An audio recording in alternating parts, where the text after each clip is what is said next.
ஈரோடு மாவட்டம் கொல்லம்பாளையம் பழைய ரயில்வே குடியிருப்பில் உள்ள வீடுகளில் கொள்ளையடிக்க திட்டமிட்டிருந்த 5 பேர் போலீசாரின் ரோந்து பணியின் போது கைது செய்யப்பட்டுள்ளனர். விவரங்களை தருகிறார் செய்தியாளர் ரவிக்குமார். வணக்கம், விவரங்களை சொல்லலாம். வணக்கம். ஈரோட்டில் பழைய ரயில்வே குடியிருப்பு பகுதியில் கொள்ளை சம்பவத்திற்கு திட்டம் தீட்டிய 5 பேரை காவல்துறையினர் கைது செய்து சிறையில் அடைத்திருக்கின்றனர். ஈரோடு காளைமாத்து சிலை அருகே பழைய ரயில்வே காலனி பழைய குடியிருப்பு பகுதிகள் உள்ளது. இந்த பகுதியில் அதிக அளவில் குற்ற சம்பவத்தில் ஈடுபடுபவர்களில் நடமாட்டம் இருப்பதாக கிடைத்த தகவலின் பெயரில் காவல்துறையினர் அந்த பகுதியில் ரோந்து மேற்கொண்டனர்.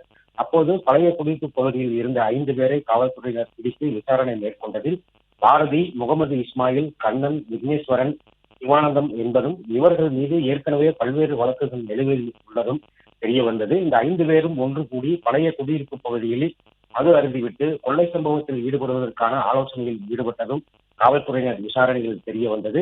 இதனைத் தொடர்ந்து இவர்களை கைது செய்து நீதிமன்றத்தில் ஆஜர்படுத்தி சிறையில் அடைத்துள்ளனர். இந்த நிலையில் இவர்கள் மீது தமிழகத்தின் பல்வேறு காவல் நிலையங்களிலும் சிறு சிறு வழக்குகள், திருட்டு உள்ளிட்ட பல்வேறு வழக்குகள் நிலுவையில் உள்ளது. காவல்துறையினர் விசாரணையில் தற்போது தெரிய வந்துள்ளது. விவரங்களுக்கு நன்றி ரவிக்குமார். பிளே ஸ்டோர் மற்றும் ஆப் ஸ்டோரில் இருந்து பாலிமர் செயலியை QR கோடு மூலம் பதிவிறக்கம் செய்யுங்கள். செய்திகளை உடனுக்குடன் பெறுங்கள்.